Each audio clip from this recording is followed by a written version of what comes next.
মনে রাখবেন, we have a plan. We have a plan for the people and for the country. ইনশাআল্লাহ আমরা সেই প্ল্যান বাস্তবায়ন করব। বিসমিল্লাহির রহমানির রহিম।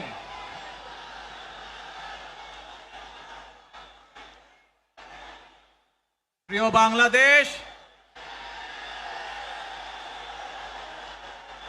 উপস্থিত প্রিয় মুরব্বীবর্গ, মঞ্চে উপস্থিত জাতীয় নেতৃবৃন্দ,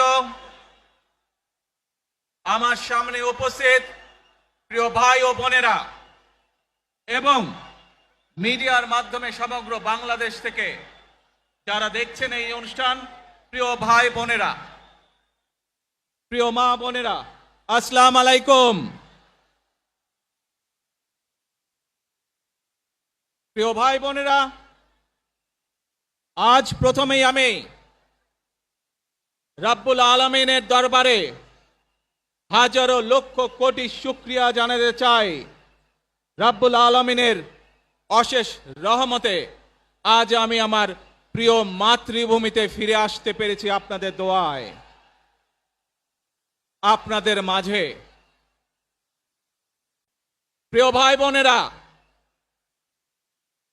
আমাদের এই প্রিয় মাতৃভূমি 1971 সালে লাখো শহীদের রক্তের বিনিময়ে অর্জিত হয়েছিল। ঠিক একইভাবে 75-এ আবার 7ই নভেম্বর আধিপত্যবাদীদের হাত থেকে রক্ষার জন্য সেদিন সিপাহী জনতার বিপ্লবের মাধ্যমে আধিপত্যবাদের হাত থেকে দেশকে রক্ষা করা হয়েছিল। একইভাবে পরবর্তীতে 90-এ স্বৈরাচারের বিরুদ্ধে এদেশের জনগণ, এদেশের খেটে খাওয়া মানুষ তাদের গণতান্ত্রিক অধিকারকে ছিনিয়ে এনেছিল। কিন্তু তারপরেও ষড়যন্ত্রকারীদের ষড়যন্ত্র থেমে থাকেনি। আমরা তারপর দেখেছি 2024 সালে, 71 সালে এই দেশের মানুষ যেমন স্বাধীনতা অর্জন করেছিল, 2024 সালে এদেশের ছাত্র জনতা সহ সর্বস্তরের মানুষ, কৃষক, শ্রমিক, গৃহবধূ, নারী, পুরুষ, মাদ্রাসার ছাত্র সহ দল মত নির্বিশেষে, শ্রেণী পেশা নির্বিশেষে সকল মানুষ সেদিন 2024 সালের 5ই আগস্ট এই দেশের স্বাধীনতা এবং সার্বভৌমত্বকে রক্ষা করেছিল। প্রিয় ভাই বোনেরা, আজ বাংলাদেশের মানুষ কথা বলার অধিকার ফিরে পেতে চায়। তারা তাদের গণতান্ত্রিক অধিকার ফিরে পেতে চায়। বাংলাদেশের মানুষ চায় তারা তাদের যোগ্যতা অনুযায়ী ন্যায্য অধিকার পাবে। প্রিয় ভাই বোনেরা, আজ আমাদের সময় এসেছে সকলে মিলে দেশ গড়ার। এই দেশে যেমন পাহাড়ের মানুষ আছে, এই দেশে একইভাবে সমতলের মানুষ আছে। এই দেশে মুসলমান, বৌদ্ধ, খ্রিস্টান, হিন্দু সহ বিভিন্ন ধর্মের মানুষ বসবাস করে। আমরা চাই সকলে মিলে এমন একটি বাংলাদেশ গড়ে তুলব আমরা, যেই বাংলাদেশের স্বপ্ন একজন মা দেখেন, অর্থাৎ একটি নিরাপদ বাংলাদেশ আমরা গড়ে তুলতে চাই। যে বাংলাদেশে একজন নারী, একজন পুরুষ, একজন শিশু যেই হোক না কেন, নিরাপদে ঘর থেকে বের হলে নিরাপদে ইনশাআল্লাহ ঘরে আবার ফিরে আসতে পারে। প্রিয় ভাই বোনেরা,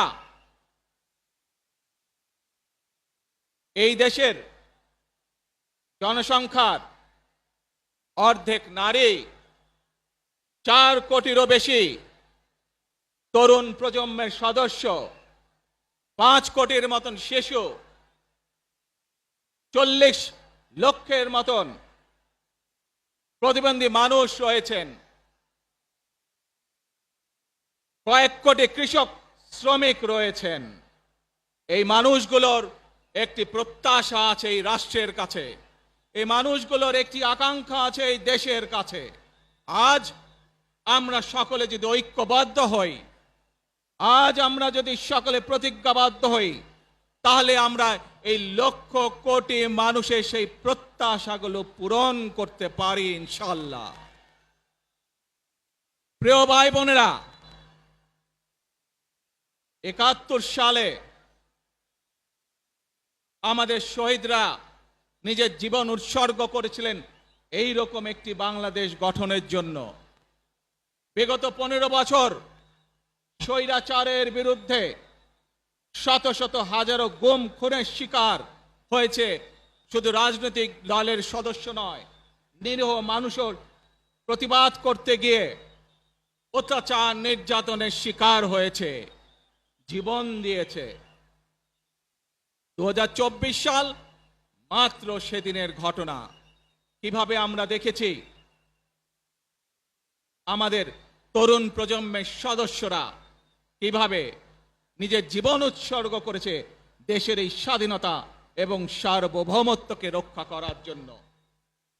প্রিয় ভাই বোনেরা, কয়েকদিন আগে এই বাংলাদেশের 24-এর আন্দোলনের এক সাহসী প্রজন্মের এক সাহসী সদস্য ওসমান হাদিকে হত্যা করা হয়েছে। ওসমান হাদি শহীদ হয়েছে। প্রিয় ভাই বোনেরা, ওসমান হাদি চেয়েছিল এই দেশের মানুষের জন্য গণতন্ত্র প্রতিষ্ঠিত হোক, এই দেশের মানুষের গণতান্ত্রিক অধিকার প্রতিষ্ঠিত হোক, এই দেশের মানুষ তাদের গণতান্ত্রিক এবং অর্থনৈতিক অধিকার ফিরে পাক। আজ 24-এর আন্দোলনে যারা শহীদ হয়েছেন, ওসমান হাদি সহ ৭১-এ যারা শহীদ হয়েছেন, বিগত স্বৈরাচারের সময় বিভিন্নভাবে খুন গুমের শিকার হয়েছেন, এই মানুষগুলোর রক্তের ঋণ যদি শোধ করতে হয়, আসুন আমরা আমাদের সেই প্রত্যাশিত বাংলাদেশ গড়ে তুলব, যেখানে আমরা সকলে মিলে কাজ করব, যেখানে আমরা সকলে মিলে আমাদের প্রত্যাশিত বাংলাদেশকে গড়ে তুলব। প্রিয় ভাই বোনেরা, বিভিন্ন আধিপত্যবাদ শক্তির গুপ্তচরেরা বিভিন্নভাবে ষড়যন্ত্রে এখন লিপ্ত রয়েছে। আমাদেরকে ধৈর্যশীল হতে হবে, আমাদেরকে ধৈর্য ধারণ করতে হবে। বিশেষ করে তরুণ প্রজন্মের যে সদস্যরা আছেন, আপনারাই আগামী দিন দেশকে নেতৃত্ব দিবেন, দেশকে গড়ে তুলবেন।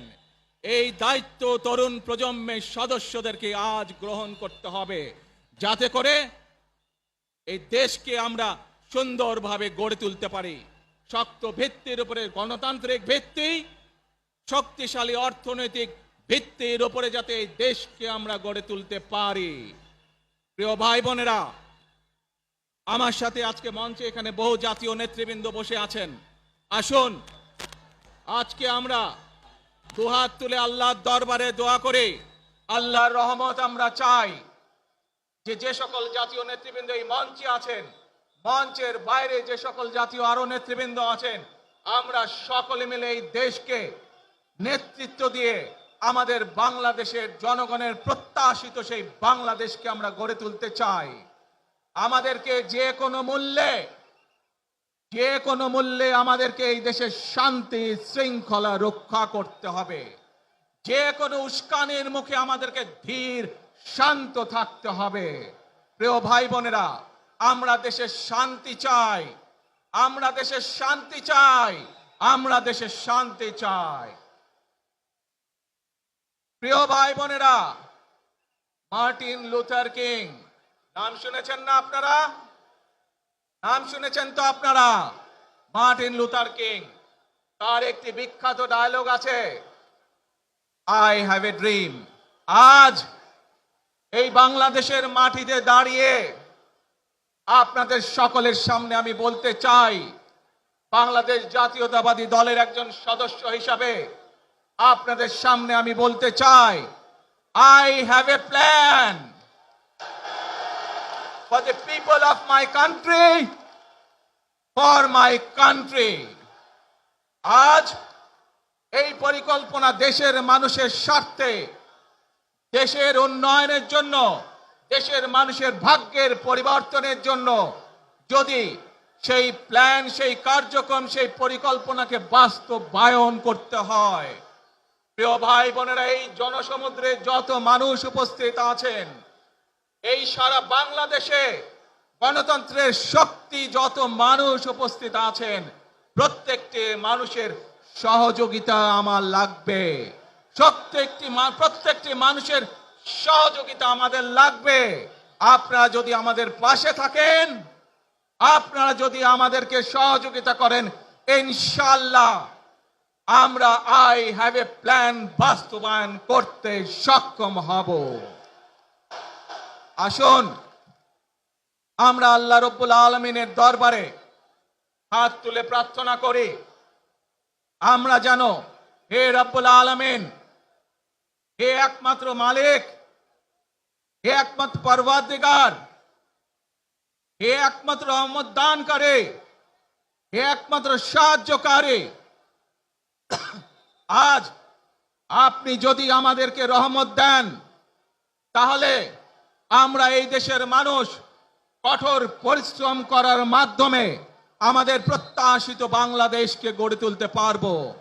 আজ যদি আল্লাহর রহমত এই দেশ এবং এই দেশের মানুষের পক্ষে থাকে, আল্লাহর সাহায্য, আল্লাহর দয়া এই দেশের মানুষের উপরে, এই দেশের উপরে থাকে, ইনশাআল্লাহ আমরা আমাদের প্রত্যাশিত বাংলাদেশ গড়ে তুলতে সক্ষম হব।